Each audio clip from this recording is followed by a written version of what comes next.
ಸ್ವಾಮಿಯೇ ಶರಣಮಯ್ಯಪ್ಪ. ಸ್ವಾಮಿ ಶರಣಂ. VSS ಮೀಡಿಯಾ ಆನ್ಲೈನ್ ಚಾನಲ್ ಮತ್ತು ಮಣಿಕಂಠನ ಮಹಿಮೆ ಫೇಸ್ಬುಕ್ ಪೇಜ್ ಮತ್ತು ಯಾವುದೇ ಅಯ್ಯಪ್ಪ ಭಕ್ತರಿಗೆ ಆ ಒಂದು ಮಂಡಲ ವ್ರತವನ್ನು ಮಾಡಿ ಶಬರಿಮಲೆ ಯಾತ್ರೆಯನ್ನು ಮಾಡಿ ಅಂದರೆ ಮೊದಲಿಗೆ ಅವರ ಒಂದು ದೊಡ್ಡ ಸಮಸ್ಯೆ, ಅದು ಸಮಸ್ಯೆನೇ ಹೌದು, ಆದರೆ ಸಮಸ್ಯೆ ಅಂದರೆ ಸಮಸ್ಯೆ. ನಮ್ಮ ಮನೆ ಚಿಕ್ಕದು ಸ್ವಾಮಿ, ರೂಮ್ ಇಲ್ಲ, ನಮ್ಮ ಮನೆಯಲ್ಲಿ ನಮ್ಮ ಒಂದು ಮಗಳಿರ್ತಾರೆ, ನಮ್ಮ ಲೇಡೀಸ್ ಇದ್ದಾರೆ, ವೈಫ್ ಇದ್ದಾರೆ, ನಮ್ಮ ನಾದಿನಿ ಇದ್ದಾರೆ ಅಂತ ಎಲ್ಲ ಒಂದು ಪ್ರಶ್ನೆಗಳನ್ನು ಹೇಳ್ತಾ ಇದ್ದಾರೆ. ಅಂತಹ ಎಲ್ಲ ಪ್ರಶ್ನೆಗಳಿಗೆ ಉತ್ತರವನ್ನು ಕೊಡಿಸ್ಬೇಕು ಅಂತ ಭಗವಂತ ಒಂದು ಮನೆ ಚಿಕ್ಕದಾಗಿರ್ಬೋದು, ಮನಸ್ಸು ಬಹಳ ದೊಡ್ಡದಾಗಿರುವಂಥ ಒಂದು ವಿಶೇಷವಾದ ಮನೆಗೆ ನಾವು ಬಂದಿದ್ದೀವಿ. ಬೆಂಗಳೂರಿನ ಯಲಹಂಕದ ಒಂದು ಗುರುಸ್ವಾಮಿಗಳ ಮನೆಗೆ ಬಂದಿದ್ದೀವಿ. ಆ ಮನೆಯ ಒಂದು ಒಳಗೆ ಹೋಗ್ತಾ ಇದ್ದೀನಿ ನಾನೀಗ. ಬನ್ನಿ, ಮನೆ ಎಷ್ಟು ಚಿಕ್ಕದಾಗಿದೆ ಅಂದರೆ ನಾನು ಹೋಗ್ಬೋದು ಈ ಮೆಟ್ಲಲ್ಲಿ. ಈ ಮನೆ ಚಿಕ್ಕದಾಗಿದ್ದರೂ ಕೂಡ ಬಹಳ ವಿಶೇಷವಾದ ಒಂದು ದೇವಾಲಯವನ್ನೇ ಮನೆಯಲ್ಲಿ ನಿರ್ಮಿಸಿಕೊಂಡಿರುವಂತಹ ಒಂದು ವಿಶೇಷವಾದ ಮನೆಗೆ ಕರ್ಕೊಂಡು ಹೋಗ್ತಾ ಇದ್ದೀವಿ.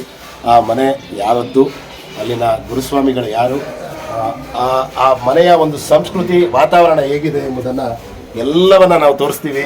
ಅದಕ್ಕೆ ಮೊದಲಿಗೆ ಆ ಮನೆಯ ಹೆಬ್ಬಾಗಿಲು, ನಮ್ಮ ಮನೆಯ ದೇವಸ್ಥಾನದ ಬಾಗಿಲು ಅದಕ್ಕೆ ಆ ಹೊಸ್ಲಿಗೆ ರಮಿಸಿ ಹೋಗ್ತಾ ಇದ್ದೀವಿ. ನಾವು ಈ ವಿಚಾರವನ್ನು ಮೊದಲೇ ಪ್ರಸ್ತಾಪ ಪಡಿಸಿದ್ದು, ಭಗವಂತನ ಒಂದು ಅಯ್ಯಪ್ಪನ ಫೋಟೋವನ್ನು ಮನೆಯಲ್ಲಿ ಇಡಬಹುದೇ ಎಂಬ ಪ್ರಶ್ನೆ ಈಗಲೂ ಕಾಡ್ತಾ ಇದೆ, ಮುಂದೆನೂ ಕಾಡ್ತಾ ಇದೆ. ಇದರ ವಿಚಾರ ತಿಳ್ಕೊಳ್ಳೋದಿರೋರಿಗೆ ಅಯ್ಯಪ್ಪನ ಫೋಟೋ ಅಷ್ಟೇ ಅಲ್ಲ, ಅಯ್ಯಪ್ಪನ ವಿಗ್ರಹವನ್ನು ಇಟ್ಟು ಆ ಒಂದು ಸ್ವಾಮಿ ಅಯ್ಯಪ್ಪನ ಸೆಟ್ಟನ್ನೇ ನಿರ್ಮಿಸಿ ಮನೆಯಲ್ಲಿ, ಮನೆ ಚಿಕ್ಕದಾದರೂ ಹೇಗೆ ಮಾಡಿದ್ದಾರೆ ಅನ್ನೋದನ್ನು ನೋಡೋಣ ಬನ್ನಿ. ಸ್ವಾಮಿ ಶರಣಂ. ಸ್ವಾಮಿಯೇ ಶರಣಂ ಅಯ್ಯಪ್ಪ. ಈ ಒಂದು ಶಬರಿಗಿರಿ ಯಾತ್ರೆಯನ್ನು ಮಾಡಿರೋರಿಗೆ ಎಲ್ರಿಗೂ ಕೂಡ ಆ ಸ್ವಾಮಿಯ ಗರ್ಭಗುಡಿ ಸದಾ ಕಣ್ಣಲ್ಲಿ ನೆಲೆಸಿರುತ್ತೆ. ಯಾಕೆಂದರೆ ಫ್ರಾಕ್ಷನ್ ಆಫ್ ಸೆಕೆಂಡ್ಸ್, ಕೆಲವು ಸೆಕೆಂಡ್ಸ್ ಮಾತ್ರ ಅಲ್ಲಿ ಆ ಭಗವಂತನ ಸನ್ನಿಧಾನವನ್ನು ನೋಡೋದಕ್ಕೆ ಅವಕಾಶ, ಆದರೆ ಅದು ಅಚ್ಚಳಿಯದೇ ನಮ್ಮ ಜೀವನ ಪರ್ಯಂತ ಇರುತ್ತೆ. ಆ ಸ್ವಾಮಿ ಅಯ್ಯಪ್ಪನ ಒಂದು ಜಯ ವಿಜಯ ದ್ವಾರಪಾಲಕರು ಯಾವ ರೀತಿ ಇದ್ದಾರೆ, ಅದೇ ರೀತಿ ಆ ಗರ್ಭಗುಡಿಯ ಸೆಟ್ಟನ್ನು ತಮ್ಮ ಮನೆಯಲ್ಲಿ ನಿರ್ಮಿಸಿದ್ದಾರೆ. ಅಂದರೆ ಆ ಫೋಟೋವನ್ನು ಇಟ್ಟು ಪೂಜೆ ಮಾಡಲಿಕ್ಕೆ ಯಾಕೆ ಸ್ವಾಮಿ ನಾವು ಯೋಚನೆ ಮಾಡಬೇಕು? ಭಗವಂತ ಎಲ್ಲ ದೇವರುಗಳಿಗೂ ಒಂದೇ, ಎಲ್ಲ ದೇವರು ಒಂದೇ. ಅದರಲ್ಲಿ ಸ್ವಾಮಿ ಅಯ್ಯಪ್ಪ ಅಂದರೆ ಇನ್ನೂ ವಿಶೇಷವಾಗಿ ಕ್ಷಿಪ್ರ ಪ್ರಸಾದ, ಬೇಡಿದ ತಕ್ಷಣ ವರವನ್ನು ಕೊಡುವಂಥ ಆ ಸ್ವಾಮಿ ಅಯ್ಯಪ್ಪನ ಪೂಜಿಸಲು ಯಾಕೆ ಭಯ? ನಮ್ಮಲ್ಲಿ ಭಯ ಬೇಡ, ಭಕ್ತಿ ಬೇಕು ಅನ್ನೋದು ಆ ಭಗವಂತನ ಒಂದು ಗರ್ಭಗುಡಿ ಅಂತಲೇ ಹೇಳಬೇಕು. ಆ ಮನೆಯೇ ಮಂತ್ರಾಲಯ, ಮನಸ್ಸೇ ದೇವಾಲಯ ಅನ್ನೋಂತೆ ಆ ಗರ್ಭಗುಡಿಯನ್ನು ತೆರೆದ್ರೆ ನಿಮಗೀಗ ಆ ಭಗವಂತ ಯಾವ ರೀತಿ ವರ ಕೊಡ್ತಾರೆ ಅನ್ನೋದನ್ನು ನಾವು ನೋಡ್ಬೋದು. ಇದು ಮನೆ ಯಾವುದೇ ದೇವಸ್ಥಾನ ಅಲ್ಲ ಸ್ವಾಮಿ. ಆ ಒಂದು ಸತ್ಯವಾದ ಹೊನ್ನು 18 ಮೆಟ್ಟಿಲು, ಆ 18 ಮೆಟ್ಟಿಲನ್ನು ಆ ಬೆಳ್ಳಿಯಿಂದ ಆ ಒಂದು ಮಾಡಿ ಅವರು ಆ ಒಂದು ಭಗವಂತನಿಗೆ ಅರ್ಪಿಸಬೇಕು ಅಂತ ಆ ಒಂದು 23 ವರ್ಷದಿಂದ ಸ್ವಾಮಿ ಅಯ್ಯಪ್ಪನ ವಿಗ್ರಹವನ್ನು ಮನೆಯಲ್ಲಿಟ್ಟು, ಅಂದರೆ ಮುಷ್ಟಿಗಿಂತ ಕಡಿಮೆ ಇರೋಂಥದ್ದು, ಅದನ್ನು ಪ್ರತಿದಿನ ಪೂಜೆ ಮಾಡ್ತಾರೆ. ಸಂಸ್ಕಾರ ಸಂಸ್ಕೃತಿಯನ್ನು ನಮ್ಮ ಮುಂದಿನ ಪೀಳಿಗೆಗೆ ಕೊಂಡೊಯ್ತಾ ಇದ್ದಾರೆ. ಸತ್ಯವಾದ ಹೊನ್ನು 18 ಮೆಟ್ಟಿಲ ಮೇಲೆ ಚಿನ್ಮುದ್ರಾಧಾರಿಯಾಗಿ ಕೂತಿರುವಂಥ ಆ ಸ್ವಾಮಿ ಅಯ್ಯಪ್ಪನಿಗೆ ನಮಿಸುತ್ತಾ ಈ ಒಂದು ಗರ್ಭಗುಡಿಯನ್ನು ಒಂದು ಶಬರಿಮಲೆ ಮಾದರಿಯಲ್ಲಿಯೇ ನಾವು ನೋಡ್ಬೋದು. ನೋಡಿ, ಆ ಗರ್ಭಗುಡಿಯ ಒಂದು ಇದು ಮೇಲೆ ಆ ಒಂದು ಗಂಟೆ ಅವರ ಕುಲದೇವತೆ ಮತ್ತು ಮನದೇವತೆ ನಮ್ಮ ಸ್ವಾಮಿ ಅಯ್ಯಪ್ಪನ ತಾಯಿಯಾದಂತಹ ಶ್ರೀನಿವಾಸನ ಒಂದು ಸನ್ನಿಧಾನಗಳು ಇದೆ. ಮತ್ತು ಅವರ ಒಂದು ವಂಶಕ್ಕೆ ಬಂದಿರುವಂತಹ ಪಾಂಡುರಂಗ ವಿಠಲ, ಪಾಂಡುರಂಗನನ್ನು ನೆನೆಸುತ್ತಾ ಆ ಪಾಂಡುರಂಗನ ಇಂದು ವಿಶೇಷವಾಗಿ ಏಕಾದಶಿ, ಅವರ ಮನೆಯಲ್ಲಿ ಪಾಪ ಅವ್ರ ಮಕ್ಕಳೆಲ್ಲ ಉಪವಾಸ ಇರ್ತಾರೆ. ಅಂಥ ಟೈಮಲ್ಲಿ ನಾವು ತೊಂದರೆ ಕೊಡೋಕ್ಕೆ ಬಂದಿದ್ದೀವಿ. ಆ ತೊಂದರೆಯನ್ನು ಎಲ್ಲರೂ ಆನಂದದಿಂದ ಸ್ವೀಕರಿಸಬೇಕು. ಯಾರು ಈ ಮನೆಯ ಆ ಒಂದು ಇಷ್ಟು ಒಂದು ಮನೆಯಲ್ಲಿ ಈ ಒಂದು ಆ ಭಗವಂತನನ್ನು ಆರಾಧಿಸುವಂಥ ವ್ಯಕ್ತಿ ಯಾರು ಅಂತಂತ ನಂತರ ನಿಮಗೆ ನಿಮ್ಮ ಮನೆಗಳಲ್ಲಿ ಸ್ವಾಮಿ ಅಯ್ಯಪ್ಪನ ಫೋಟೋವನ್ನು ಆ ಒಂದು ಮಂಡಲ ಕಾಲದಲ್ಲಿ ಪೂಜೆ ಮಾಡ್ತೀರಾ, ತೊಗೊಂಡೋಗಿ ಯಾವುದೋ ನದಿ ತೀರದಲ್ಲಿ ಬಿಡ್ತೀರಾ, ಅದು ಎಲ್ಲೋ ಬಿಟ್ಟು ಬರ್ತೀರಾ. ಅಂಥ ಕಾರ್ಯ ಮಾಡಬೇಡಿ, ನಿಮ್ಮ ಮನೆಯಲ್ಲೇ ಇಟ್ಟು ಪೂಜೆ ಮಾಡಿ. ಯಾರು ಅನ್ನೋದನ್ನು ಈಗ ಪರಿಚಯ ಮಾಡಿಸ್ತೀನಿ. ಸ್ವಾಮಿ ಶರಣ ಸ್ವಾಮಿ ಇವರು ಬೆಂಗಳೂರಿನ ಕೃಷ್ಣಮೂರ್ತಿ ಗುರುಸ್ವಾಮಿಗಳು, ಭಾವಸಾರ್ ಕ್ಷತ್ರಿಯ ಆ ಒಂದು ಬ್ಯಾಂಕ್ನಲ್ಲಿ ಅವರು ಕಾರ್ಯನಿರ್ವಹಿಸ್ತಾ ಇರ್ತಾರೆ. ಅವ್ರ ಜೊತೆಗೆ ಅವರ ಶ್ರೀಮತಿಯಾದಂತಹ ಶ್ರೀಮತಿ ಶ್ರೀವಿದ್ಯಾರವರು, ಅವರ ಜ್ಯೇಷ್ಠ ಪುತ್ರಿ ವಿದ್ಯಾಶ್ರೀ ಮತ್ತು ಅವರ ಪುಟಾಣಿ ಕಂದ ಅಂತಲೇ ಹೇಳಬೇಕು, ಕಂದ ಪುಟಾಣಿ ಚಿತ್ರಶ್ರೀ. ಈ 4 ಜನರು ಕೂಡ ಆ ಒಂದು 4 ದಿಕ್ಕಿನಲ್ಲೂ ಕೂಡ ಸ್ವಾಮಿ ಅಯ್ಯಪ್ಪನನ್ನು ಆರಾಧಿಸುತ್ತಾ ಈಗ ನಾವು ಮನೆಗೆ ಬಂದ ತಕ್ಷಣ ಅವರು ಪೂಜೆ ಮಾಡಿದ್ರು, ಎಂಥ ಪಾಸಿಟಿವ್ ಎನರ್ಜಿ ಬಂತು ಅಂದರೆ ಅದು ನೋಡಿದವ್ರಿಗೆ ಗೊತ್ತು. ಸ್ವಾಮಿ ಶರಣ ಸ್ವಾಮಿ 23 ವರ್ಷನಾ 24 ವರ್ಷನಾ? ಅಲ್ಲ ಆ ವಿಗ್ರಹ ತಂದು 27 ವರ್ಷ. ಸ್ವಲ್ಪ ಹತ್ತಿರ ಬನ್ನಿ ಸ್ವಾಮಿ, ಕೇಳಿಸ್ತಾ ಇದೆ ಸ್ವಾಮಿ. ಈಗ ಎಲ್ಲರ ಮನೆಯಲ್ಲೂ ಫೋಟೋ ಇಡೋಕ್ಕೆ ಹಿಂಜರಿತಾರೆ. ನೀವು ನಿಮ್ಮ ಮನೆಯಲ್ಲಿ ವಿಗ್ರಹ ಇಟ್ಟು ಪೂಜೆ ಮಾಡ್ತಾ ಇದ್ದೀರಾ. ಅದರಲ್ಲೂ ಪಾಪ ವಯಸ್ಸಿಗೆ ಬಂದಿರೋ ಹೆಣ್ಮಕ್ಳಿದ್ದಾರೆ. ಈಗ ವಯಸ್ಸಿಗೆ ಬಂದಿರೋ ಹೆಣ್ಮಕ್ಳು ಇರೋ ಮನೆಯಲ್ಲಿ ವ್ರತ ಮಾಡಿ ಅಂದರೆ ಸ್ವಾಮಿ ನಮ್ಗೆ ಆಗಲ್ಲ, ನಮ್ಮ ಕೈಯಲ್ಲಿ ಹೆಣ್ಮಕ್ಳಿದ್ದಾರೆ, ಮನೇಲಿ ವಯಸ್ಸಾದವರು ನಮ್ಮ ಶ್ರೀಮತಿಯವರಿದ್ದಾರೆ ಅಂದರೆ ನೀವು ಈ ಚಿಕ್ಕ ಮನೇಲಿ ವಿಗ್ರಹ ಇಟ್ಕೊಂಡು ಪೂಜೆ ಮಾಡ್ತಾ ಇದ್ದೀರಾ, ಏನು ಹೇಳ್ತೀರಾ ಎಲ್ಲ ನಮ್ಮ ಸ್ವಾಮಿ? ಯಾಕೆ ಇಡಬೇಕು ಅಂತ ಬಂದಿದ್ದು ಫಸ್ಟ್ ನಿಮ್ಮ ಮನಸ್ಸಿಗೆ? ಅಲ್ಲ, ಎಲ್ಲ ದೇವರಿಗೆ ಬರೇ ಎಲ್ಲ ದಿವಸನೂ ಪೂಜೆ ಮಾಡ್ತಾರೆ. ಅಯ್ಯಪ್ಪನಿಗೆ ಮಾತ್ರ ಒಂದು ಮಂಡಲ ಬಂದಾಗ ಇಲ್ಲ ಸೀಸನ್ ಅನ್ನೋ ಟೈಮಲ್ಲಿ ಮಾತ್ರ ಪೂಜೆ ಮಾಡ್ತಾರೆ. ಯಾಕೆ ಅದು ದೇವರಲ್ವಾ, ಯಾಕೆ ಪರ್ಮನೆಂಟಾಗಿ ನಾವೇ ಪೂಜೆ ಮಾಡಬಾರ್ದು ಅಂತ ಒಂದು ಚಿಕ್ಕ ವಯಸ್ಸಲ್ಲಿ ಮನಸ್ಸಲ್ಲಿ ಬಂತು. ಆಮೇಲೆ ಅವಾಗ ಅಷ್ಟೊಂದು ದುಡ್ಡಿಂದು ನಮ್ಗೆ ಸೌಕರ್ಯ ಇದ್ದಿಲ್ಲ ತೊಗೊಳಕ್ಕೆ. ಈ ವಿಗ್ರಹ ನಮ್ಮ ಅಕ್ಕನ ಹತ್ರ ಸಾಲ ಮಾಡಿ ವಿಗ್ರಹ ತೊಗೊಂಡಿದ್ದು. ಏನು ವಿಶೇಷ ಅಂದರೆ ಈ ವಿಗ್ರಹದ್ದು ಅಕ್ಕನ ಮದುವೆ ಫಿಕ್ಸ್ ಆಗಿದೆ, ಏನು ಬುಕ್ ಆಗಿಲ್ಲ. ವಿಗ್ರಹ ತಂದು ಅಭಿಷೇಕ ಮಾಡಿ ಒಂದೇ ಅವರಲ್ಲಿ ಛತ್ರ, ಹೋಳ್ಗ, ಊಟ ಎಲ್ಲ ಮದುವೆಗೆ ಏನೇನು ಬೇಕೋ ಎಲ್ಲ ಸೌಕರ್ಯ ಬಂತು. ಎಲ್ಲ ಒಂದೇ ಅವರಲ್ಲಿ ಮುಗಿದೋಯ್ತು. ಪ್ಲಸ್ ಇನ್ನೊಂದು ಏನಂದರೆ ಈ ಎಕ್ಸ್ಟ್ರಾ ಮುದ್ರೆಕಾಯಿ ತೊಗೊಂಡೋಗ್ತಾರಲ್ಲ, ತುಪ್ಪಿನ ತೆಂಗಿನಕಾಯಿ, ಅದು ಶಬರಿಮಲೆಗೆ ಹೋಗಿದೆ. ಬ್ಯಾಗಲ್ಲಿ ಎಲ್ಲ ಓಪನ್ ಮಾಡಿದ್ದಾರೆ. ಮತ್ತು ಬ್ಯಾಗಲ್ಲಿ ಯಾವಾಗ ವಾಪಸ್ ಬಂತೋ ಗೊತ್ತಿಲ್ಲ. ಅಲ್ಲಿ ಸನ್ನಿಧಾನಕ್ಕೆ ಹೋಗಿ ವಾಪಸ್ ಬಂದು ಆ ತುಪ್ಪದ ತುಂಗಿದ ಕಾಯಿನ ಈ ಅಯ್ಯಪ್ಪನಿಗೆ ಅಭಿಷೇಕ ಮಾಡಿದ್ದು. ಆವಾಗಿಂದ ಒಂದು ನಂಬಿಕೆ. ಹೋಗಬೇಕಾಗಿತ್ತು ಫಸ್ಟ್ ಮೊದಲಿಂದ, ಬಟ್ ಹೋಗೋಕ್ಕಾಗಿಲ್ಲ. 1994 ಬ್ಯಾಂಕಲ್ಲಿ ಕೆಲಸಕ್ಕೆ ಸೇರಿದಾಗಿಂದ ಆವಾಗ ದೇವರು ಇಲ್ಲಿವರೆಗೂ ಬಿಟ್ಟಿದ್ದಾನೆ ಸರ್. 27 ವರ್ಷದಿಂದ ಪ್ರತಿದಿನ ಪೂಜೆ ಮಾಡ್ತಾ ಇದ್ದಾರೆ. ಇಲ್ಲಿ ಸಮಯ ನಿಮಗೆ ಈಗ ಮುಖ್ಯವಾಗಿ ನೀವೇ ಮಾತಾಡಬೇಕಾಗಿರೋದು. ಯಾಕೆಂದರೆ ಹೆಂಗಸರುಗಳಿರೋ ಮನೇಲಿ ಅಯ್ಯಪ್ಪ ಇರಬಾರ್ದು ಅನ್ನೋ ಒಂದು ಭಾವನೆ ಭಾಳಷ್ಟು ಜನರಲ್ಲಿ, ಅದು ಯಾಕೆ ಮೂಡಿಸಿದ್ರೋ ಗೊತ್ತಿಲ್ಲ. ಅದಕ್ಕೇನು ಹೇಳ್ತೀರಾ ನೀವು? ಅದಕ್ಕೇನಿಲ್ಲ ಸರ್, ಭಕ್ತಿ ಇರಬೇಕಷ್ಟೆ, ಪ್ರೀತಿ ಇರಬೇಕು. ಪ್ರೀತಿ ಮುಂದ್ಗಡೆ ಎಲ್ಲವೂ ಕರ್ಗೋಗುತ್ತೆ ಅಂತ ಹೇಳಿ. ಸೊ ಭಗವಂತನಿಗೆ ಏನೂ ಬೇಡ. ತುಳಸಿ ಹೇಗೆ ನಮ್ಮ ಪಾಂಡುರಂಗ ಕೃಷ್ಣಗಳ ಎಲ್ಲ ದೇವತೆಗಳನ್ನು ತುಳಸಿಯ ಒಂದು ದಳ ಅರ್ಪಿಸ್ತಾರೋ, ಅದೇ ಥರ ಪ್ರೀತಿಯಿಂದ ಅರ್ಪಿಸಿದ್ರೆ ಏನೇ ಇದು ತಗೊಳ್ತಾರೆ. ಸೊ ಹಾಗಾಗಿ ನಾವು ಪ್ರೀತಿಯಿಂದ ಯಾವುದೇ ಒಂದು ಭಗವಂತನ ನಾವು ನಾಮಸ್ಮರಣೆ ಭಕ್ತಿಯಿಂದ ಮಾಡಿದ್ರೆ ಅದು ಪ್ರೀತಿಯಿಂದ ಭಕ್ತಿ ಮಾಡುತ್ತೆ, ಭಕ್ತಿಯಿಂದ ಮುಕ್ತಿ ಕೊಡುತ್ತೆ. ಇದಷ್ಟೇ ನಾನು ತಿಳ್ಕೊಂಡಿದ್ದೀನಿ. ಅಲ್ಲ, ಈಗ ಬಹುಮುಖ್ಯವಾಗಿ ನಾನು ಸ್ವಲ್ಪ ಬ್ರಾಡಾಗಿ ಹೇಳ್ಬಿಡ್ತೀನಿ. ಯಾಕೆಂದರೆ ಹೆಣ್ಣು ಮಕ್ಕಳು ಕೆಲವೊಂದು ಟೈಮಿಗೆ ಪೂಜೆ ಮಾಡಬಾರ್ದು ಅಂತ ಇರುತ್ತೆ. ಅದರಲ್ಲಿ ಈಗ ಅಯ್ಯಪ್ಪನ ಇಟ್ಕೊಂಡಿದ್ದೀರಾ ನಿಮ್ಮ ಮನೆಯಲ್ಲಿ, ಅದು ಏನು ಸಂದೇಶ ಕೊಡ್ತೀರಾ ಜಗತ್ತಿಗೆ? ಏನೂ ಇಲ್ಲ, ಏನೋ ಪ್ರಕೃತಿಯ ನಿಯಮ ಇದೆ. ಪ್ರಕೃತಿಯ ನಿಯಮ ಅದು. ಎಲ್ಲರಿಗೂ ಎಲ್ಲ ವಯಸ್ಸಿನಲ್ಲಿಯೂ ಯಾವ ವಯಸ್ಸಲ್ಲಿ ಏನು ಬರಬೇಕು ಅದು ಬಂದೇ ಬರುತ್ತೆ. ಸೊ ಆ ಟೈಮಲ್ಲಿ ನಿಮ್ಮ ಮನಸ್ಸಿನಂತೆ ಮಹಾದೇವ ಅಷ್ಟೇ. ಸೊ ನಿಮ್ಮ ಮನಸ್ಸೇ ಭಗವಂತ, ಮನಸ್ಸಿನಲ್ಲೂ ಭಗವಂತ ಇದ್ದಾನೆ. ಸೊ ಒಂದು ಅಣುವಿಲ್ಲೂ ಭಗವಂತ ಇದ್ದಾನೆ. ಈಗ ನೀರಲ್ಲೂ, ಈಗ ಮಡಿ ಮಠ ಅಂತ ಹೇಳ್ತಾರೆ, ಆ ನೀರಲ್ಲೂ ಸಹ ಅಲ್ಲಿ ಎಲ್ಲಿ ಮಡಿ ಇದೆ, ಅಲ್ಲಿ ಮಲಮೂತ್ರಗಳು ಜೀವ ಜಂತುಗಳೆಲ್ಲ ಮಾಡ್ತಾ ಇರುತ್ತೆ. ಅದಂತಂದು ನಾವು ಅಭಿಷೇಕನೂ ಮಾಡ್ತೀವಿ, ನಾವು ಸ್ನಾನ ಮಾಡ್ತೀವಿ, ಎಕ್ಸೆಟ್ರಾ ಎಲ್ಲದಕ್ಕೂ ನಾವು ಯೂಸ್ ಮಾಡ್ಕೊಳ್ತೀವಿ. ನಾವು ಏನು ಆ ಒಂದು ಪ್ರಕೃತಿಯ ನಿಯಮವಾಗಿ ತಿಂಗಳು ಏನು ಬರುತ್ತೆ ಆ ಟೈಮಲ್ಲಿ ನಾವು ದೂರ ಇರ್ತೀವಿ. ಮೇಲೆ ರೂಮ್ ಇದೆ, 2 ರೂಮ್ ಇದೆ. ಸೊ ನಾವಲ್ಲಿ 3 ಜನ ಅಲ್ಲಿರ್ತೇವೆ. ಸೊ ಇಲ್ಲಿ ಆದರೆ ಭಗವಂತನಿಗೆ ಪೂಜೆ ಅಂತೂ ಯಾವುದೇ ಕಾರಣಕ್ಕೂ ನಿಷಿದ್ಧ ಇಲ್ಲ ನಮ್ಮ ಮನೆಯಲ್ಲಿ. ಯಾಕಂದರೆ ನಮಗೆ ಪ್ರತಿದಿನ ನಾನು ಋತು ಆಗಿದ್ದೀನಿ ಅಂತ ಹೇಳಿ ಭಗವಂತ ನನಗೆ ಗಾಳಿ ಕೊಡ್ದಿರೇ ಇಲ್ಲ, ಅನ್ನ ಕೊಡ್ದಿರೇ ಇಲ್ಲ, ಮನೆಯಲ್ಲಿ ಬಿಟ್ಟು ನನಗೆ ಈಚೆ ಕಳಿಸೋದಿಲ್ಲ. ಎಲ್ಲದರಲ್ಲೂ ಒಂದು ಕವಚವಾಗಿ ನನ್ನ ಎಲ್ಲದರಲ್ಲೂ ಒಂದು ಇಟ್ಕೊಂಡಿದ್ದಾರೆ. ಹಾಗನ್ನುವಾಗ ಎಲ್ಲ ಕಾಲದಲ್ಲೂ ನಮ್ಮ ಮನೇಲಿ ಪೂಜೆ ಅಂತೂ ಸದಾ ಇರುತ್ತೆ. ಹೊಟ್ಟೆಗೆ ಊಟ ಇಲ್ಲ ಅಂದ್ರೂ ಆ ದೇವರಿಗೆ ಮಾತ್ರ ನಮಗೆ ಪೂಜೆ ಇದ್ರೇ ಅವತ್ತು ನಮಗೆ ನಿಶ್ಚಿಂತವಾಗಿ ನಿದ್ದೆ ಮಾಡ್ತೀವಿ ಸರ್. ಇಲ್ಲ ಅಂತ ನಮ್ಮ ಕೈಲಿ ಆಗೋದೇ ಇಲ್ಲ. ಸೊ ನಾನು ಒಂದೇ ಹೇಳೋದು, ಭಕ್ತಿಯಿಂದ ಪ್ರೀತಿಯಿಂದ ಮಾಡಿ. ಆದರೆ ಇದೇ ಪ್ರಕೃತಿಯ ನಿಯಮವಾಗಿ ಅದು ಬರ್ತಾ ಇರುತ್ತೆ, ಅದು ಹೋಗ್ತಾ ಇರುತ್ತೆ. ಅದನ್ನು ಕಾಲಕ್ರಮೇಣ ಯಾವಾಗ ಹೋಗುತ್ತೆ ಅದು ಹೋಗುತ್ತೆ. ಸೊ ನಾವು ಪೂಜೆ ಅಂತೂ ಯಾವುದೇ ಕಾರಣಕ್ಕೂ ಬಿಡಬೇಡಿ. ಭಗವಂತ ನಮ್ಗೆ ಏನು ಕಡಿಮೆ ಮಾಡಿ. ನಿಮ್ಮ ವಯಸ್ಸು ಎಷ್ಟಮ್ಮ? ನನಗೆ ಈಗ 42. ನೀವು ಶಬರಿಮಲೆಗೆ ಹೋಗ್ಬೇಕು ಅಂತ ಏನಾದರೂ ಇದೆಯಾ ನಿಮ್ಮ ಮನಸ್ಸಲ್ಲಿ? ಖಂಡಿತ. ಇವಾಗ ಏನಾದರೂ ಬಿಟ್ಟರೆ ಹೋಗ್ತೀರಾ, ಹೇಗೆ? ಇಲ್ಲ, ನಾವಾಗ ಬಂದ್ಬಿಟ್ರೆ ಖಂಡಿತ. ಯಾಕಂದರೆ ಅದಕ್ಕೆ ಅಂತ ಹೇಳಿ ರೂಲ್ಸ್ ಆ್ಯಂಡ್ ರೆಗ್ಯುಲೇಷನ್ ಮಾಡಿದ್ದಾರೆ. ಸೊ ಅಲ್ಲಲ್ಲಿ ಏನೇನು ಒಂದು ಏನು ಶಕ್ತಿಗಳಿದೆ, ಶಕ್ತಿ ದೇವತೆಗಳಿದೆ, ಆ ಶಕ್ತಿ ದೇವತೆಗಳಿಗೆ ಸ್ವಲ್ಪ ಶಕ್ತಿ ದೇವತೆ ಆಗೋದಿಲ್ಲ ಅದು. ಸೊ ಅದು ಹೋಗ್ಬಾರ್ದು ಅಂದರೆ ಹೋಗ್ಬಾರ್ದು. ಈಗ ಸಡನ್ನಾಗಿ ಇಲ್ಲ ಹೋಗ್ಬೋದು ಅಂತ ಹೇಳಿ ತುಂಬ ಅದು ಪ್ರಚಾರ ಎಲ್ಲ ಆಯಿತು. ಆ ಟೈಮಲ್ಲಿ ನನಗೆ ತುಂಬ ಜನ ಪ್ರಶ್ನೆಗಳು ಕೇಳಿದ್ರು, ನೀವು ಫಸ್ಟ್ ಹೋಗ್ತೀರಣ್ಣ ಅಂದರೆ ದಯವಿಟ್ಟು ನಾನು ಫಸ್ಟ್ ಅಲ್ಲ, ನಾನು ಲಾಸ್ಟಲ್ಲೇ ಹೋಗ್ತೀನಿ. ನಾನು 50 ವರ್ಷ ಆದಮೇಲೆ ಪ್ರಕೃತಿಯ ನಿಯಮ ಯಾವಾಗ ಕ್ರಮೇಣ ಕಡಿಮೆ ಆಗುತ್ತೋ, ನಿಂತೋಗುತ್ತೋ, ಅವಾಗ ಏನು ರೂಲ್ಸ್ ಆಗಿದೆ 50 ಇಯರ್ಸ್ ಆದಮೇಲೆ ನಾನು ಅವಾಗಲೇ ಹೋಗೋದು. ಅವಾಗ ತನಕ ನಂಗೆ ಇಲ್ಲೇ ಇದ್ದಾನೆ ಭಗವಂತನ ಅಲ್ಲೋಗಿ ನೋಡೋದು ಬೇಕಾಗಿಲ್ಲ. ನಾವು ಮನೆ ಕರೆಸ್ಬೇಕು, ಅವ್ರನ್ನ ಕರೆಸ್ಬೇಕು, ಅದು ಪ್ರೀತಿ, ಅದು ಭಕ್ತಿ. ನಾವು ವಿಜೃಂಭಣೆಯಿಂದ ಮಾಡಿ ಈ ಹೂವು ಎಲ್ಲ ಹಾಕಿರೋದು ಅಲಂಕಾರ. ನಾನು ಆ ಮಗುವಿಗೆ ಒಂದು ಡ್ರೆಸ್ ಹಾಕ್ತೀವಿ, ಅದನ್ನು ಡ್ರೆಸ್ ಯಾಕೆ ಹಾಕ್ತೀವಿ? ನನ್ನ ಮಗು ಚೆನ್ನಾಗಿ ಕಾಣಲಿ ಅಂತ ಹಾಕ್ತೀವಿ ಅಷ್ಟೇ ವಿನಃ ಇನ್ಯಾವುದೇ ಇದಕ್ಕೂ ಅಲ್ಲ, ಪ್ರೀತಿಯಿಂದ ಹಾಕಿದ್ದೀನಿ ಅಷ್ಟೇ. ಅದಕ್ಕೆ ನಾನು ಯಾರು ಆಡಂಬರದಿಂದ ನೋಡಲಿ ಅಂತ ಹಾಕಿಲ್ಲ, ನನ್ನ ಪ್ರೀತಿಗೆ. ಅದು ಪ್ರತಿದಿನ ನಾವು ಹೂವು ಕಟ್ಟೋದು ಅಷ್ಟೇ, ಪ್ರತಿದಿನ ನನ್ನ ಕೈಯಿಂದಾನೇ ಹೂವು ಕಟ್ಟೋದು. ನಾನು ಎಷ್ಟೇ ಹೊತ್ತಾಗಲಿ 11:30 12 ಆಗಲಿ ನಾನು ಬಿಡಿ ಹೂವು ತೊಗೊಂಬಂದು ಕಟ್ಬಿಟ್ಟು ಅಯ್ಯಪ್ಪನಿಗೆ ಹಾಕೋದು. ಯಾಕಂದರೆ ನಾನು ಅಲ್ಲಿ ನೋಡ್ತಾ ಇಲ್ಲ, ನನಗೆ ಇಲ್ಲೇ ಭಗವಂತ ನೋಡ್ತಾ ಇದ್ದೀನಿ, ಸಮರ್ಪಣೆ ಎಷ್ಟು ನಿಶ್ಚಿಂತವಾಗಿ ನೋಡ್ತಾ ಇದ್ದೀನಿ.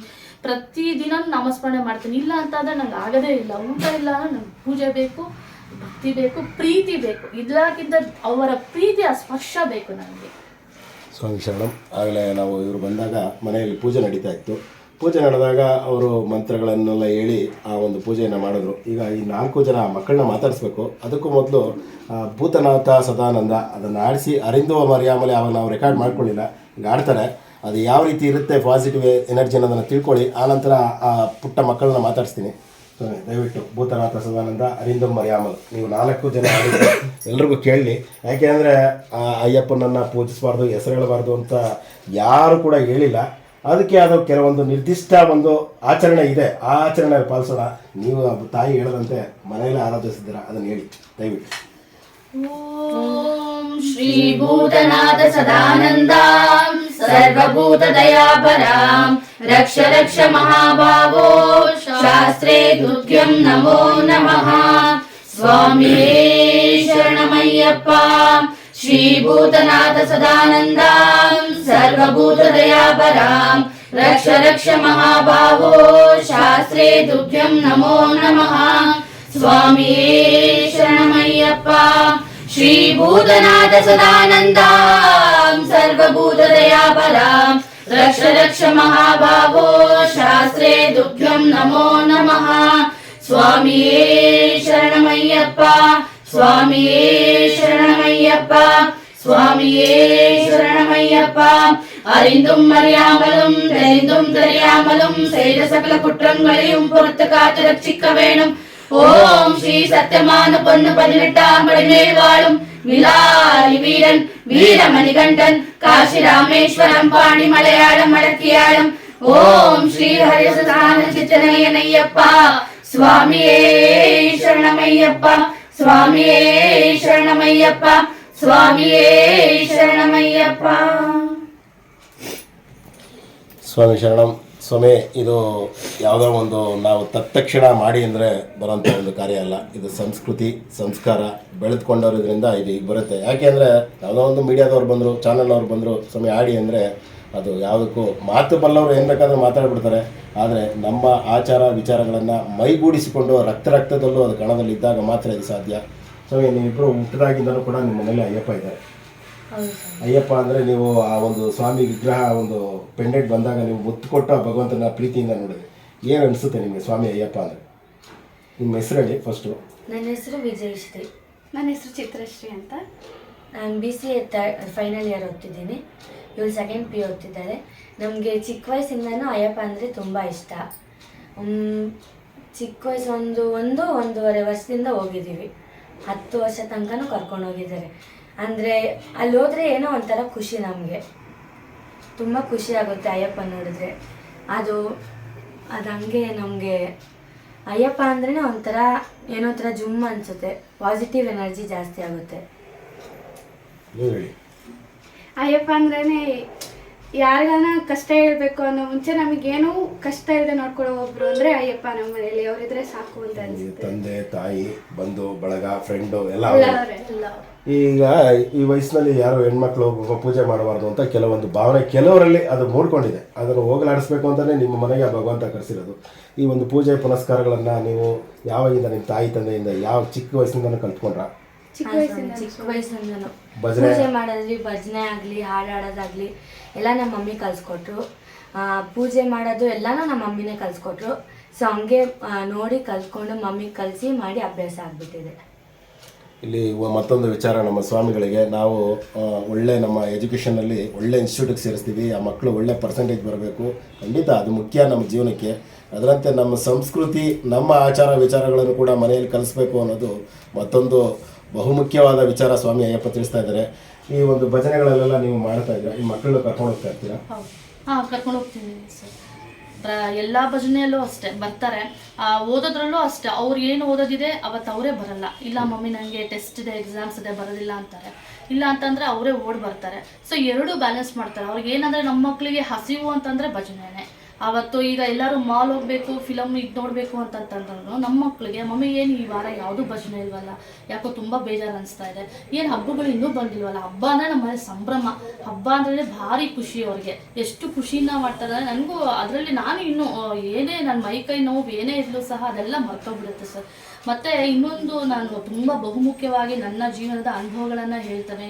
ಈಗೇನೋ ಮಕ್ಕಳು ಸ್ವಲ್ಪ ದೊಡ್ಡವರಾಗಿದ್ದಾರೆ, ಮಾಡ್ತಾರೆ. ನನ್ನ ಋತುಕಾಲದಲ್ಲಿ ಚಿಕ್ಕ ವಯಸ್ಸು, ಆವಾಗ ಇದು ಏನು ಯಾವಾಗ ಮಾಲೆ ಹಾಕೊಳ್ತಾರೆ ನಿಜವಾದ ಘಟನೆ ನನ್ನ ಜೀವನದಲ್ಲಿ. ಯಾಕಂದರೆ ನಂಬಿಕೆಯೇ ದೇವರು.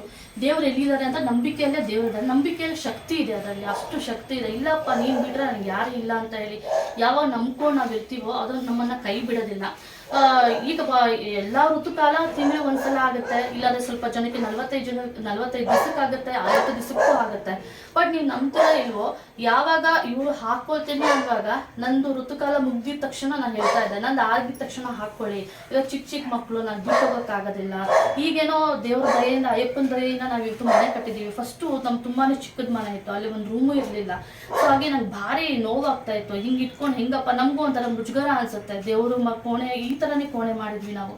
ಆವಾಗ ಏನಾಗ್ತದೆ ನಿಜವಾಗ್ಲೂ ಘಟನೆ ಏನಂತ ಅಂದರೆ, ಯಾವಾಗ ಆಗಿ 5 ದಿವಸ ಆಗಿ 6ನೇ ದಿವಸ ಕ್ಲೀನಾಗಿ ಮಾಲೆ ಹಾಕ್ಕೊಳ್ತಾ ಇದ್ರು. ಮಾಲೆ ಹಾಕಿ 48 ದಿವಸ 65 ಸಂಕ್ರಾಂತಿ ತನಕನೂ sir, you believe or not, ನಾನು ಋತುಕಾಲ ಆಗ್ತಾನೆ ಇರಲಿಲ್ಲ. ಅದು ಒಂದು ನಮ್ಮ ಸೈನ್ಸ್ಗೂ ವಿರುದ್ಧವಾದದ್ದು ದೈವಶಕ್ತಿ ಇದೆ ಅನ್ನೋದು ಖಂಡಿತ ಇದೆ, ಸೈಂಟಿಫಿಕ್ ಆಗಿ ಈಗ ಡಾಕ್ಟರ್ಗಳಿಗೆ ಏನ್ ಹೇಳ್ತಾರೆ, ಒಂದು ಕರೆಕ್ಟಾಗಿ ಹೌದು ಹೌದು ಖಂಡಿತವಾಗ್ಲೂ ಇದೆ ಸರ್. ಮತ್ತೆ ಆ ಟೈಮಲ್ಲಿ ಹಿಂಗೇನು ಇರುಮುಡಿ ತಗೊಂಡು ಹೋಗ್ತಾರ ಇಲ್ವೋ, ನನ್ನ ಋತುಕಾಲ ಸ್ಟಾರ್ಟ್ ಆಗ್ತಾ ಇತ್ತು.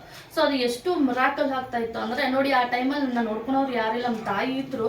ಆದರೂ ಸಹ ಒಂಥರ ಮುಜುಗರ. ನಮ್ಮ ಅಣ್ಣಂದಿರೆಲ್ಲ ತುಂಬ ಚೆನ್ನಾಗಿದ್ದಾರೆ, ಆದರೂ ಸಲ ಈ ಥರ ಪರಿಸ್ಥಿತಿಯಲ್ಲಿ ಒಬ್ಬರು ಮನೆಗೆ ಹೋಗಿರೋದು ಭಾರಿ ಅನಾನುಕೂಲ ಆಗುತ್ತೆ, ಅದು ಚೆನ್ನಾಗಿರೋದಿಲ್ಲ ಅಂತೇಳಿ ತುಂಬ ನೋವು ಪಡ್ತಾ ಇದ್ದೆ. ಬಟ್ ಆ ನೋವನ್ನು ತುಂಬ ಸುಲಭವಾಗಿ ಎಷ್ಟು ಆನಂದದಿಂದ ಅಂದರೆ ಇವ್ರು ಹೊತ್ತ ಮಾಲೆ ಹಾಕೊಂಡು ಮಾಡ್ತಾರೆ, ನಾನು ಮಾಲೆ ಹಾಕೊಂಡು ಮಾಡೋದಿಲ್ಲ ಅಷ್ಟೇ. ನಾನು ಭಜನೆ ಎಲ್ಲಾನು ಎಲ್ಲೆಲ್ಲಿ ಹೋಗ್ತೀನಿ, ಎಲ್ಲ ಭಜನೆ, ಅಯ್ಯಪ್ಪ ಭಜನೆ ಅಂದರೆ ಎಂಥ ಪರಿಸ್ಥಿತಿ ಇರಲಿ ಅವರು ಎಷ್ಟು ಶಕ್ತಿ ಇದೆ ಅಂದರೆ ನನ್ನ ಎಬ್ಬರಿಸ್ಬಿಡ್ತಾರೆ. ಹೋಗ್ತಾ ಇರು ಅನ್ನೋ ಥರ ಒಂದು ಕಮ್ಯಾಂಡ್ ಮಾಡ್ತಾರೆ, ಮೈಂಡಲ್ಲಿ ಒಂದು ಕಮ್ಯಾಂಡ್ ಮಾಡ್ತಾರೆ. ಗುರು ಯಾರು ಅಂದರೆ ನಮ್ಮ ಹೃದಯದಲ್ಲೇ ಗುರು ಇರ್ತಾರೆ. ನಮ್ಮನ್ನು ಯಾರು ಒಂದು ದಾರಿಯನ್ನು ತೋರಿಸೋರು ಯಾರು, ನಮ್ಮ ಮನಸ್ಸಿದ್ದರೆ ಮಾರ್ಗ ಅಂತ ಇದೆ. ಆ ಮಾರ್ಗವನ್ನು ತೋರಿಸೋರೆ ಗುರು.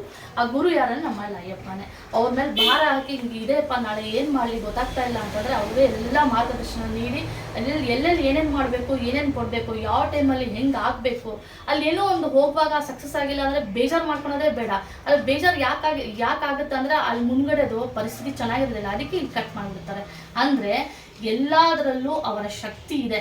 ನಾವು ಯಾವಾಗ ಒಂದು ನಂಬಿಕೆಯನ್ನು ಮಾಡ್ತೀವೋ, ಅಯ್ಯಪ್ಪನೇ ಅಂತ ಅಲ್ಲ, ಎಲ್ಲ ದೇವ್ರು ಯಾವ ನಂಬ್ಕೊಂಡು ಮಾಡ್ತಿರೋ ಮಾರ್ಗದರ್ಶನ ಗುರುವಾಗಿ ನಿಂತಾರೋ. ಸೊ ಇದು ನನ್ನ ಜೀವನದಲ್ಲಿ ನಿಜವಾದ ಘಟನೆ ಆಗಿರೋದು. ಯಾಕಂದರೆ ನಂಗೆ ತುಂಬ ದಿವಸ ಎಲ್ಲರೂ ಕೇಳ್ತಾ ಇದ್ರು, ನೀವು ಮೆನ್ಸ್ಟ್ರೇಷನ್ಸ್ ಆಗೋದಿಲ್ವಾ, ನಿಮ್ಗೇನು ಗರ್ಭಕೋಶ ತೆಗೆದುಬಿಟ್ಟಿದಾರಾ, ಇದೆಲ್ಲ ಒಂಥರ ನೋವಾಗುತ್ತೆ. ನಾನು ಒಂದು ಹೆಂಗಸು, ನಾನು ಎಲ್ಲರ ಥರ ಹೇಗೆ ಆಗ್ತಾ ಇದೆಯೋ ನನಗೂ ಆ ಥರನೇ ಆಗ್ತಾ ಇದೆ. ಬಟ್ ಆ ಸಂದರ್ಭ ಎಲ್ಲಾನು ಭಗವಂತ ನನಗೆ ತಕ್ಕ ಗುಣವಾಗಿ ಹೇಗೆ ನನ್ನ ಇದು ಮಾಡ್ತಾರೋ ಅದನ್ನು ಬ್ಯಾಲೆನ್ಸ್ ಮಾಡಿ ನನ್ನ ಕರ್ಕೊಂಡು ಹೋಗ್ತಾ ಇರ್ತಾರೆ. ಅವ್ರ ಮೇಲೆ ನಾನು ಭಾರ ಹಾಕಿದ್ದೀನಿ. ಹೆಂಗಿರಬೇಕು ನಾನು ಎಲ್ಲರ ಥರ ಹಾಗೆ ಮಠದಿಂದಾನೇ ನಾನು ಇರುತ್ತೇನೆ. ಸ್ವಾಮಿ ಶರಣಂ. ಸ್ವಾಮಿ, ಇದನ್ನು ಮುಕ್ತವಾಗಿ ಮಾತಾಡಲಿಕ್ಕೆ ಭಾಳ ಹಿಂಜರಿಕೆ, ಒಂದು ಆತಂಕ ಎಲ್ಲರ ಮನಸ್ಸಲ್ಲಿ ಇರುತ್ತೆ. ಆದರೆ ತಾಯಿ ಹೇಳಿದ ವಿಚಾರ, ಇಲ್ಲಿ ಇನ್ನೊಂದು ವಿಚಾರ ನಾನು ಪ್ರಸ್ತಾಪಪಡಿಸ್ಬೇಕು. ಇವರು ಏನು ಒಂದು ಮಿರಾಕಲ್ ಅಂತ ಹೇಳಿದ್ರು, ಇದೇ ಮಿರಾಕಲ್ನ ಒಂದು ಬಳ್ಳಾರಿಯ ಶ್ರೀಯುತ ಅವ್ರ ತಾಯಿ ಹೆಸರು ಈಗ ನನಗೆ ಜ್ಞಾಪಕ ಬರ್ತಾ ಇಲ್ಲ, 28 ವಯಸ್ಸಿನವ್ರು, ಅವ್ರಿಗೆ ಮದುವೆ ಆಗಿರಲಿಲ್ಲ. ಮದುವೆ ವಿಚಾರವಾಗಿ ಅವ್ರಿಗೂ ಕೂಡ ಇದೇ ವ್ರತವನ್ನು ನಾನು ಕಡ್ಡಾಯವಾಗಿ 50 ವರ್ಷಕ್ಕೆ ಶಬರಿಮಲೆಗೆ ಹೋಗ್ತೀನಿ, ಆದರೆ ಮಂಡಲ ವ್ರತ ಮಾಡ್ತಾ ಇರ್ತೀನಿ ಅಂದಾಗ ಅವ್ರಿಗೂ ಇದೇ ಅನುಭವ ಆಗಿತ್ತು. ಅವ್ರಿಗೀಗ ಆ ಚಾನಲಲ್ಲಿ ಮಾತಾಡಿದಾಗ ಆ ಸ್ವಾಮಿ ಅಯ್ಯಪ್ಪನ ಭಕ್ತರೊಬ್ಬರನ್ನ ಕಳಿಸಿ ಬೆಳಗಾವಿ ಅವ್ರನ್ನ ಈಗ ಮದುವೆ ಆಗಿ ಸಂತೋಷವಾಗಿದ್ದಾರೆ. ಅವರನ್ನು ಕೂಡ ಅಲ್ಲಿಗೆ ಹೋಗಿ ಒಂದು ಮಾತಾಡ್ತೀವಿ. ಈಗ ನೋಡಿ, ನಮ್ಮ ಮನಸ್ಸಿನಲ್ಲಿರುವಂತಹ ಭಕ್ತಿಯೇ ನಮಗೆ ಗುರು ಅಂತ ಅವ್ರು ಹೇಳಿದ್ರು. ಎಂತೆಂಥ ವಿಚಾರಗಳು ಅಂದರೆ ನಾವು ಯಾರಿಗೂ ಮೆಚ್ಚೋದು ಬೇಕಾಗಿಲ್ಲ. ನೀವೇನು ಮಾಡ್ತೀರಾ ಅದು ಭಗವಂತನಿಗೆ ಗೊತ್ತಾಗ್ತಾ ಇರುತ್ತೆ. ಯಾರೋ ಒಬ್ಬರು ಅವ್ರು ಏನು ಅಂದ್ಕೊಳ್ತಾರೋ ಅಂತ ನಿಮ್ಮ ಮನಸ್ಸಿನಲ್ಲಿರೋಂಥ ಭಾವನೆಗಳನ್ನು ನೀವು ಮುಚ್ಚಿಟ್ಕೊಂಡು ಒಂದು ಬೂಟಾಟಿಕೆಯಾಗಿ ಮಾಡಿದ್ರೆ ಅದು ಪ್ರಯೋಜನ ಇಲ್ಲ. ನಿಮಗೆ ಭಕ್ತಿಯಿಂದ ಮಾಡಬೇಕು ಅನಿಸಿದ್ರೆ ಖಂಡಿತವಾಗಿ ಮಾಡಿ. ಈ ಒಂದು ವಿಡಿಯೋವನ್ನು ನೋಡಿದ ನಂತರ ನಿಮ್ಮ ಮನೆಗಳಲ್ಲೂ ಕೂಡ ಆ ತಾಯಂದಿರು ಇರ್ತಾರೆ, ಸಹೋದರರು ಇರ್ತಾರೆ, ಅವರೆಲ್ಲ ಇದ್ದರೂ ಕೂಡ ಅವರು ನಮ್ಮ ಜೊತೆಗಿರುವಂತಹ ಶಕ್ತಿ ಅಂತ ಅಂದ್ಕೊಂಡು ವ್ರತ ಮಾಡೋಣ. ಈಗ ಇವರಿಂದ ನಾವು ಒಂದು ಚಿಕ್ಕದಾಗಿ ಒಂದು ಭಜನೆ ಆಡಿಸ್ಲೇಬೇಕು. ಅದಕ್ಕೂ ಮೊದಲು ನಮ್ಮ ಕೃಷ್ಣಮೂರ್ತಿ ಸ್ವಾಮಿಗಳನ್ನ ಕೇಳ್ಬಿಡೋಣ, ಈ ಸೆಟ್ಟನ್ನು ಯಾಕೆ ಮಾಡಬೇಕು, ಯಾಕೆ ಮಾಡ್ಸೋಕ್ಕೆ ಅವ್ರ ಮನಸ್ಸಿಗೆ ಬಂದಿದ್ದು, ಯಾರು ಏನು ಮಾಡಿದ್ದು ಅನ್ನೋದು. ಸ್ವಾಮಿ ಇದು ಏನೋ ವಿಗ್ರಹ ಏನೋ ತಂದಿಟ್ರೆ ಇದೇ ರೀತಿ ಒಂದು ಸಮಯ ಇಲ್ಲಿ ತೋರಿಸಿ. ಈ ರೀತಿ ಒಂದು ಸ್ವಾಮಿಯೇ ಶರಣಮಯ್ಯಪ್ಪ ಅಂತಿದೆ, 18 ಮೆಟ್ಲಿದೆ, ಆ ಭಗವಂತನ ಒಂದು ಸನ್ನಿಧಾನದ ರೂಪದಲ್ಲೇ ಎಲ್ಲ ಇದೆ, ಅಲ್ಲಿ ಗುಡಿ ಗಂಟೆ ಅಂತ ಇದೆ. ಯಾಕೆ ಇದನ್ನು ಮಾಡಬೇಕು ಅಂತ ಅನಿಸಿದೆ ನಿಮಗೆ? ಏನಂದ್ರೆ ಅದು ಎಲ್ಲರೂ ಏನು ಮಾಡ್ತಾಯಿದ್ರು, ಬರೀ ಆ ಸೀಸನ್ ಬಂದಾಗ ನಮಸ್ಕಾರ ಮಾಡ್ತಾರೆ ದೇವ್ರಿಗೆ.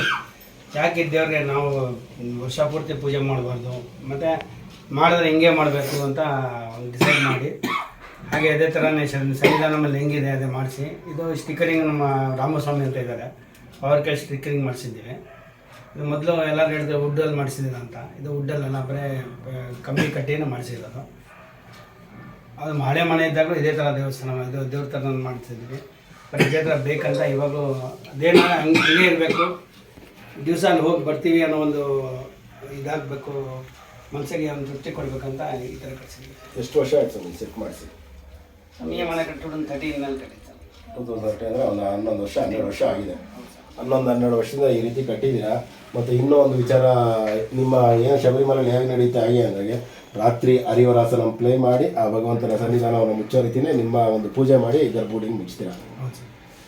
ಮತ್ತು ಈ ಒಂದು ಗರ್ಭಗುಡಿಯಲ್ಲಿ ಮನೆ ಚಿಕ್ಕದು ನಿಮಗೆ, ಯಾಕೆಂದರೆ ಈ ಚಿಕ್ಕದ್ರಲ್ಲಿ ಇಷ್ಟು ಜಾಗ ಭಗವಂತನಿಗೆ ಭಗವಂತ ಕೊಟ್ಟಿರೋದೇ, ಇಲ್ಲ ನಾವೇನು ಕೊಡೋಕ್ಕಿಲ್ಲ. ಈಗ ಮನೆ ಮುಂದೆ ಕಟ್ತಾ ಇದ್ದೀರಾ, ಭಗವಂತ ನಿಮಗೆ ಒಂದು ಅವಕಾಶ ಕೊಟ್ಟಿದ್ದಾರೆ. ನಾವು ಇಮ್ಯಾಜಿನ್ ಮಾಡ್ಕೊಳ್ತಾ ಇದ್ದೀವಿ ಅಲ್ಲಿ ಹೇಗಿರಬಹುದು. ಈಗ ಇಲ್ಲೇ ಈ ಥರ ಮಾಡಿದ್ದಾರೆ ಅಂದರೆ ಅಲ್ಲಿ ಹೇಗಿರ್ಬೋದು ಅನ್ನೋದನ್ನು ಒಂದು ಪರಿಕಲ್ಪನೆ ನಿಮ್ಮ ತಲೆಯಲ್ಲಿದೆ ಆಗಲೇ? ಇನ್ನು ತಲೆಯಲ್ಲಿ ಬರ್ತಾ ಇದೆ, ಬಟ್ ಹೇಗೆ ಮಾಡಬೇಕಂತ ಕನ್ಫ್ಯೂಷನ್ ಇದೆ. ಅದು ನೀವೇನು ತಲೆಯಲ್ಲಿ ಬಂದರೂ ಅವ್ರು ಮಾಡಿಸ್ಕೊಳ್ಳೋರು, ಅವರು ಹೇಗೆ ಬೇಕು ಹಾಗೆ ಮಾಡಿಸ್ಕೊಳ್ತಾರೆ. ಅವ್ರಿಗೆ ಬಿಟ್ಟಿದ್ದೀವಿ. ಸಮಯ ಬನ್ನಿ, ನೀವು ಈ ಕಡೆ ಬನ್ನಿ, ಸೈಡ್ ಬನ್ನಿ ಸಮಯ ಇಲ್ಲಿ ನೀವು. ಇದರ ಜೊತೆಗೆ ಇವತ್ತು ನಮ್ಮ ಈ ಒಂದು 28/9/2024 ಶನಿವಾರ ನಾವು ಇವ್ರ ಮನೆಗೆ ಬಂದಿದ್ದೀವಿ. ಇವ್ರ ಮನೆಗೆ ಬಂದಿದ್ದು ಒಂದು ಭಾಗ್ಯ. ಅದ್ರ ಜೊತೆಗೆ ಕಳೆದ 13-14 ವರ್ಷದಿಂದ ಬೆಂಗಳೂರಿನಿಂದ ಪಾದಯಾತ್ರೆಯನ್ನು ಮಾಡ್ತಿರುವಂತಹ ಗುರುಸ್ವಾಮಿಗಳಾದಂತಹ ಅನಂತ ಗುರುಸ್ವಾಮಿಗಳು ಕೂಡ ಇಲ್ಲಿ ಬನ್ನಿ ಅಂದ ತಕ್ಷಣ ಸ್ವಾಮಿ ಅಂಥ ಮನೆಗೆ ನಾನು ಬರದೇ ಇರ್ತೀನ ಅಂತ ಅಂದ್ಬಿಟ್ಟು ಅವ್ರು ಕೆಲಸ ಕಾರ್ಯ ಎಲ್ಲ ಬಿಟ್ಟು ಬಂದಿದ್ದಾರೆ. ಸ್ವಾಮಿ ಇವ್ರ ಮನೆಗೆ ಬಂದಿದ್ದೀರಾ, ಈ ಒಂದು ದೃಶ್ಯ ನೋಡಿದಾಗ ಏನು ಅನ್ನಿಸ್ತಾ ಇದೆ ನಿಮಗೆ? ಒಂಥರ ವೈಬ್ರೇಷನ್ ತುಂಬ ಇದೆ ಮನೆಯಲ್ಲಿ, ಕಣ್ಣಲ್ಲಿ ನೀರು ಬರ್ತಾ ಇದೆ ನೋಡಿದ್ರೆ, ತುಂಬ ಚೆನ್ನಾಗಿದೆ. ಇದೆಲ್ಲ ಎಲ್ಲರಿಗೂ ಭಾಗ್ಯ ಸಿಗಲ್ಲ, ಅಯ್ಯಪ್ಪನ ಅವ್ರಿಗೆ ಭಾಗ್ಯ ಕೊಟ್ಟಿದ್ದಾರೆ. ಅದೇ ರೀತಿ ಅಯ್ಯಪ್ಪನಿಗೆ ಪೂಜೆ ಪ್ರತಿದಿನ ಮಾಡಬೇಕು. ನಾವು ಅಷ್ಟೇ, ನಮ್ಮ ಮನೇಲಿ ಅಷ್ಟೇ 300 ದಿವಸ ಪೂಜೆ ಮಾಡ್ತಾರೆ ಅಯ್ಯಪ್ಪನ. ಅಯ್ಯಪ್ಪನು ಭಯ ದೇವ್ರ ಥರನೇ ಅಲ್ವಾ, ಸ್ವಲ್ಪ ಜನ ಭಯ ಪಡ್ತಾರೆ. ಭಯ ಏನಿಲ್ಲ ಸ್ವಾಮಿ, ಅಯ್ಯಪ್ಪ ಅಂದರೆ ನಾವು ಅವ್ರು ಕರೆದಾಗ ಬರೋ ದೇವ್ರು ಅಂದರೆ ಅಯ್ಯಪ್ಪ ಒಬ್ಬರೇ. ಅದು ಹೇಳ್ತಾರೆ ತಮಿಳಲ್ಲಿ ಕೂಪಿಟ್ಟ ಕೊರಲು ಕೋಡಿಯೋರಂ ದೈವಮೇ ಅಂತ. ಆ ಥರ ಕಲಿದ ತಕ್ಷಣ ಬರೋ ದೇವ್ರನ್ನ ಅಯ್ಯಪ್ಪ. ನೀವು ವಿಗ್ರಹ ಇಡಿ, ಫೋಟೋ ಇಡಿ, ಅವ್ರು ಬಂದೇ ಬರ್ತಾರೆ. ಹಂಗೆ ಇದ್ಮೇಲೆ ಏನಕ್ಕೆ ನಾವು ಪೂಜೆ ಮಾಡ್ಬೋದು ಅಯ್ಯಪ್ಪನಿಗೆ ಅಂತ ನಮಗೂ ಅದೇ ಕೇಳಬೇಕು. ತುಂಬ ಜನ ನನಗೂ ಹೇಳಿದ್ದಾರೆ, ಇನ್ನೇನು ಡೈಲಿ ಅಯ್ಯಪ್ಪ ಪೂಜೆ ಮಾಡ್ತೀಯಾ, ಏನಕ್ಕೆ ನೀನು ಫೋಟೋ ಇಟ್ಟಿದ್ಯಾ ಮನೆಯಲ್ಲಿ ಅಂತ. ಅವರು ನಮಗೆ ಏನು ಹೇಳ್ತಾರೆ, ಅವ್ರನ್ನೇ ತುಂಬ ಪ್ರೀತಿ ನಮಗೆ. ಅಯ್ಯಪ್ಪ ಇಲ್ಲ ಅಂದರೆ ನಾವು ಒಂದು ದಿವಸ ನಾವು ಬದುಕೋಕ್ಕಾಗಲ್ಲ, ಒಂದು ಹೊತ್ತು ಊಟನೂ ಮಾಡೋಕ್ಕಾಗಲ್ಲ ಅಯ್ಯಪ್ಪ ಇಲ್ಲ ಅಂದರೆ ಅಲ್ವಾ. ಅದು ಅದೇ ದಿನ ಪೂಜೆ ಮಾಡಬೇಕು ಅಯ್ಯಪ್ಪನಿಗೆ. ಅಯ್ಯಪ್ಪ ಅಂದರೆ ನಮಗೆ ಪ್ರಾಣ ಅಲ್ವಾ. ತುಂಬ ಜನ ಮಾಡ್ತಾರೆ, ಒಂದು ಹೋಗಿ ಬಂದ ತಕ್ಷಣ ಹೋಗ್ಬಿಟ್ಟು ಫೋಟೋ ಇಟ್ಬಿಡ್ತಾರೆ, ಮರದ ಕೆಳಗಡೆ ಮಾಲೆ ನೀರು ಬಿಟ್ಬಿಡ್ತಾರೆ. ಅದೆಲ್ಲ ಮಾಡ್ಬಾರ್ದು ಸ್ವಾಮಿ. ಯಾವಾಗೂ ನಾವು ಪೂಜೆ ಮಾಡೋ ಅಯ್ಯಪ್ಪ ಫೋಟೋ ಯಾವಾಗ ನಮ್ಮ ಮನೇಲಿ ಇರಬೇಕು. ಆ ಪವರು ಬೆಳೀತಾ ಇರುತ್ತಲ್ವಾ. ಸರಿಮೇಲೆ ಅಷ್ಟೇ ವಿಗ್ರಹ, ಎಷ್ಟು ವರ್ಷದಿಂದ ವಿಗ್ರಹ ಇದೆಯಲ್ವಾ, ಅವ್ರು ಹಂಗೆ ಮಾಡಿಸ್ತಾ ಇರ್ತಾರೆ ಅಲ್ಲಿ. ಇಲ್ಲಿ ಮನೆಯಲ್ಲಿ ಹಂಗೆ ಬೆಂಗಳೂರಲ್ಲಿ ಆಲ್ಮೋಸ್ಟ್ ಎಲ್ಲ ಕಡೆ ಹಂಗೆ ಪೂಜೆ ಮಾಡ್ತಾರೆ. ಸೀಸನ್ ಆಗಿದ ತಕ್ಷಣ ತೊಗೊಂಡ್ಬಿಟ್ಟು ಮರದ ಕೆಳಗೆ ಇಟ್ಬಿಡ್ತಾರೆ. ಅದೆಲ್ಲ ಮಾಡಬಾರ್ದು. ಒಂದೇ ಫೋಟೋ ಇರಬೇಕು, ಒಂದೇ ಮನೆಯಲ್ಲಿ ಅದೇ ಮಾಲೆ ತರಿಸ್ಬೇಕು ನಾವು. ಪವರ್ ಇರುತ್ತೆ. ತುಂಬ ಜನ ಆ ಥರ ಮಾಡಲ್ಲ. ಅದು ಅವ್ರಿಗೆ ಇವರೇ ಒಂದು ದೊಡ್ಡ ಉದಾಹರಣೆ ಅಂತ ಹೇಳ್ಬೋದು ನಾವು. ಇದು ಆ ಭಗವಂತ ನಿಮಗೆ ಒಂದು ಮಾರ್ಗದರ್ಶನಕವಾಗಿ ಇಲ್ಲಿ ನಮ್ಮ ಮನೆಗೆ ಬನ್ನಿ ಅಂತ ಅಂದ್ಬಿಟ್ಟು ಅವರು ಕರಿತಾನೆ ಇದ್ದಾರೆ 2 ವರ್ಷದಿಂದ. ಆದರೆ ಯಾವತ್ತು ಬರಬೇಕು ಅಂತ ಇವ್ರು ಹೇಳ್ದಂಗೆ ಎಲ್ಲವೂ ನಿರ್ಣಯ ಮಾಡೋದು ಅವರೇ. ಈ ನಿರ್ಣಯವನ್ನು ಗಮನಿಸಿದ ನಂತರ ತಾವೆಲ್ಲರೂ ಕೂಡ ಬದಲಾಗಿ ಆ ಸ್ವಾಮಿ ಅಯ್ಯಪ್ಪನನ್ನು ಎಲ್ಲೋ ಮರದ ಬುಡದಲ್ಲಿ ಇವ್ರು ಹೇಳ್ದಂಗೆ ಅಥವಾ ನದಿ ತೀರದಲ್ಲೋ ಎಲ್ಲ ಬಿಟ್ಟು ಬಂದರೆ ಏನು ಮಾಡಿ ಏನು ಪ್ರಯೋಜನ ಸ್ವಾಮಿ? ನೀವು ಪೂಜೆ ಮಾಡಿರ್ತೀರಾ, ಅಲ್ಲಿಗೆ ಒಂದು ಸಂಕಲ್ಪ ಮಾಡಿರ್ತೀರಾ, ಅದರಲ್ಲಿ ಆ ಭಗವಂತನ ಚೈತನ್ಯವನ್ನು ತುಂಬಿದ್ದು ಅದನ್ನು ತೊಗೊಂಡೋಗಿ ಬೇರೆ ಕಡೆ ಬಿಟ್ಟು ಬರ್ತೀವಿ ಅಂದರೆ ಏನು ಅರ್ಥ ಅಂತ ತಿಳ್ಕೊಳ್ಳಿ. ಎಲ್ಲ ದೇವರಂತೆ ಪೂಜಿಸಿ. ಮತ್ತು ಈ ಸ್ವಾಮಿಗಳಿಗೆ ಪಾದಯಾತ್ರೆ ಮಾಡ್ತಾ ಇರ್ತಾರೆ. ಆ ಪಾದಯಾತ್ರೆಯಲ್ಲೂ ಕೂಡ ಶಕ್ತಿಯನ್ನು ಕೊಡ್ತಾ ಇರ್ತಾನೆ. ಸ್ವಾಮಿ ಈಗ ತಾವು ಬಹು ಮುಖ್ಯವಾಗಿ ತಮ್ಗೆ ಇಷ್ಟವಾದ್ದು ಒಂದು ಪಲ್ಲವಿ ಎಲ್ಲರೂ ಸೇರಿ ಒಟ್ಟಿಗೆ ಶಾಸ್ತ್ರ ಬರುವ ನೋಡೋದಾಡ್ಬೋದು, ಮುಂದೆ ನಿಮ್ಮ ಭಜನೆ ವಿಚಾರಗಳು ಕೇಳ್ತೀವಿ. ನೀವು ಜಾಸ್ತಿ ಚೆನ್ನಾಗಿ ಆಡ್ತೀರಾ ನೀವು, ನಿಮ್ಮ ಟೋನು, ಯಾಕೆಂದರೆ ವೀರಮಣಿ ತಾಯಿ ಅಂತ ಅನ್ಬೋದು ನಿಮ್ಗೀಗ, ನೀವು ಆಡ್ಬೋದು.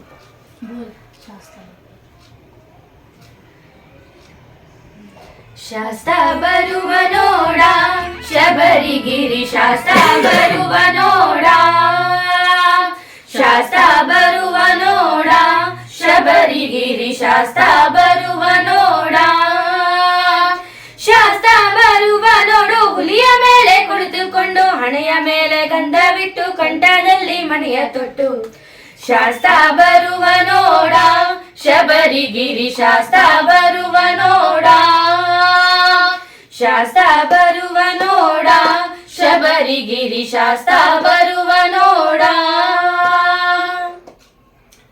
ಸ್ವಾಮಿ ಶರಣಂ.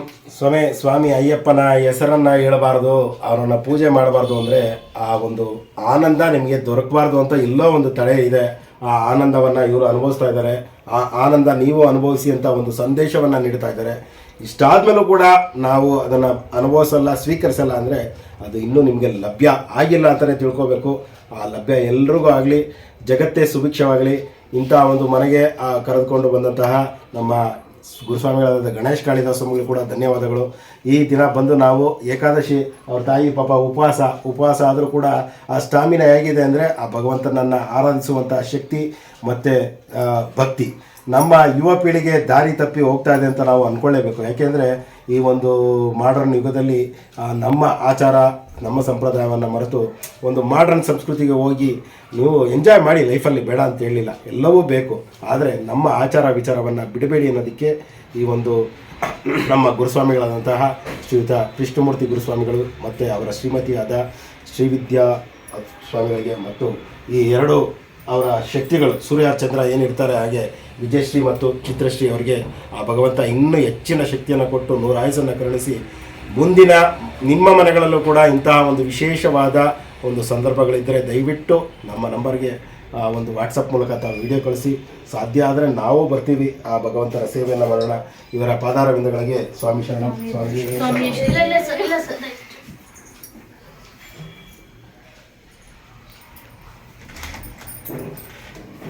ಇವತ್ತು ನಮ್ಮಲ್ಲಿ ಹಬ್ಬ ಥರ ಇದೆ ಸರ್, ನೀವು ಬಂದಿದ್ದು ಹಬ್ಬ ಇದೆ ನಮ್ಮಲ್ಲಿ. ಕುಡಿ ಸಮಯ, ಹಾಗೆ ಕುಡಿ ಸಮಯ. ಇರಿ ನಿಮ್ಮ ಅಭಿಪ್ರಾಯ ಹೇಳಬೇಕಲ್ಲಿ, ಅಲ್ಲಿ ನಿಂತ್ಕೊಳ್ಳಿ ಸಮಯ. ಇವರು ನಮ್ಮ ಜೊತೆಗೆ ಬಂದಿರೋಂಥ ಗಣೇಶ್ ಕಾಳಿದಾಸ್ ಸಮಯ, ಇವರ ಮನೆ ಒಂದು ಈ ದೃಶ್ಯಗಳು, ಈ ಒಂದು ಭಾವನೆಗಳನ್ನು ನೋಡಿದಾಗ ನಿಮಗೆ ಏನು ಅನ್ನಿಸ್ತಾ ಇದೆ ಸಮಯ? ಸ್ವಾಮಿ ಶರಣಂ. ನಮಗೆ ಇದೇ ಥರ ಮನೇಲಿ ಇರಬೇಕು ಅಂತ ಅನ್ನಿಸ್ತಾ ಇದೆ. ನಮ್ಮ ಮನೆಗಳಲ್ಲೂ ಈ ರೀತಿ ಇರಬೇಕು ಅಂತ ನಾವು ಪುಟ್ಟ ಫೋಟೋ ಇಟ್ಟು ಪೂಜೆ ಮಾಡ್ತಾನೇ ಇದ್ದೀವಿ. ಬಟ್ ಇವ್ರು ಹೇಳ್ದಂಗೆ ಆ ಮಗುಗೆ ಇಷ್ಟು ಅಲಂಕಾರ ಮಾಡಿ ಒಂದು ಸಂತೋಷನ ಅನುಭವಿಸುವಷ್ಟು ಭಗವಂತ ನಮಗೂ ಕೊಡಲಿ ಅಂತ ಇಲ್ಲಿ ಬೇಡ್ಕೊತ ಇದ್ದೀನಿ.